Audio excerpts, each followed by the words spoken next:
Dear Mr. President, as a nation, the economy is not going like it used to be, and the debt that the government owes towards many countries is piling up into crises that cannot be paid easily.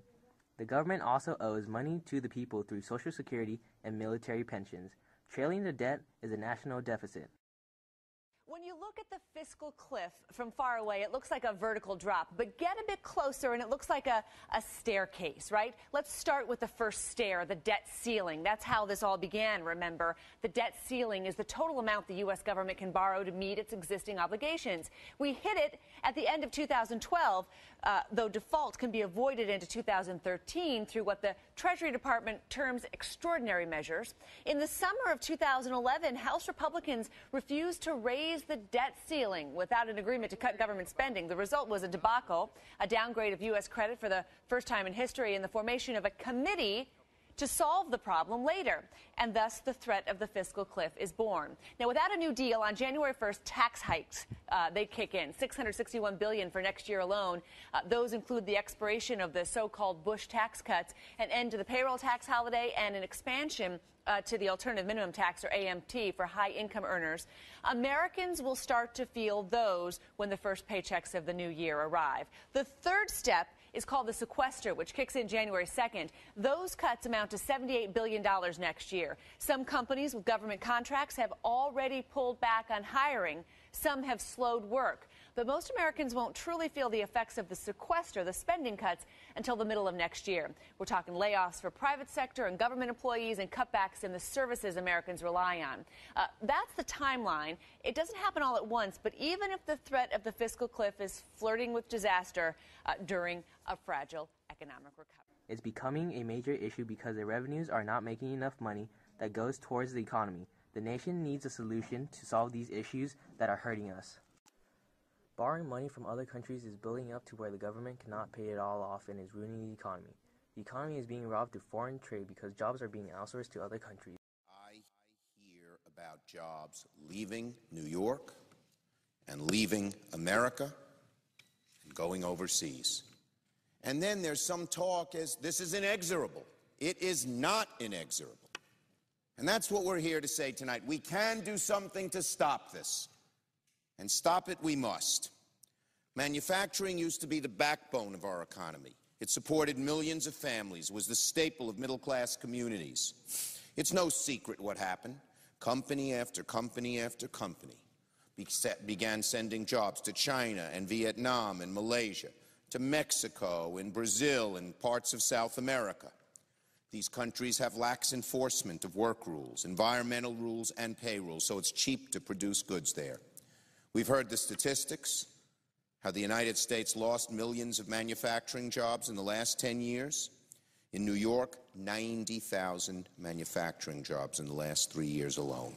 1/3 of our manufacturing base has disappeared nationally. In fact, I recently read that the United States has lost 42,000 factories since 2001. 75% of those factories employed more than 500 workers. The bigger factories leave. 42,000 factories closed, most of them employing more than 500 people. And Mr. President, I think of the people I've met who have lost their jobs. One of the most cited studies, and it's cited among conservatives, predicted that by 2015, 3.3 million U.S. service jobs will have moved offshore. So if you think you're safe because you're not in a manufacturing job, forget it. No one's safe. No one. Whatever your income level is, whatever part of the country you're in, whatever industry you're in, no one's safe. As a public opinion, we should eliminate government-based businesses because there are already private sectors doing the same job. Majority of spending are going towards Social Security and future retirees. Medicare is being offered to majority of the nation, and this is where most of the government spending occurs. Changes must be made as a nation, because if it does not, then the U.S. will ultimately be ruined. The government needs to firstly reduce the amount of foreign trade, because our government are buying products over at other countries than actually manufacturing and selling U.S. products. Michael Johnson off of Twitter says it's impossible to reduce the long-term debt unless you first balance the budget. Every year there's a deficit, the debt grows. Well, that's true. And we have modest, it sounds so, Mike is right, I wish I could say our goal is to balance the budget every year. We find that to be a political illusion. You know, our debt as a percentage of GDP for the last 30 or 40 years has been less than 40%. It's only in recent years that we've seen it climb 60%, 70%, 80%. Some people say we're at 100% now, and there's a big fight among economists that's relatively arcane, but the fact of the matter is we're entering dangerous territory. We only say at the Bipartisan Policy Center, let's get it down to 60% of GDP.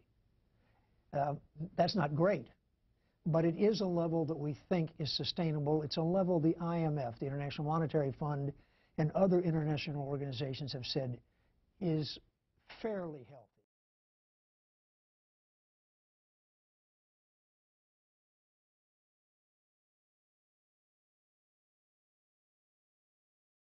You'll recall in, what was it, 1982 or 3, back in the 80s, Tip O'Neill and Ronald Reagan got together and made some adjustments to Social Security that saved the program. That's my point. Sometimes you need to adjust and change to save the very thing that you care most about. And so Tip O'Neill didn't sell out the Democratic Party by embracing that agreement. The Democrats in Congress, many of them very progressive at that time, who supported it, weren't traitors to the party. So I think if we do it in a responsible way, that's balanced and doesn't just gut the programs and it's just not all entitlement reform with no revenue, I think the base of the party and leaders in organized labor will understand. And they also know that the alternative is either A, doing nothing with bad damage to jobs in the economy and ultimately insolvency of these programs themselves, or B, the right wing of the Republicans are coming in and taking over because we've done nothing to solve the problem, and their answer to the solution would be much more draconian.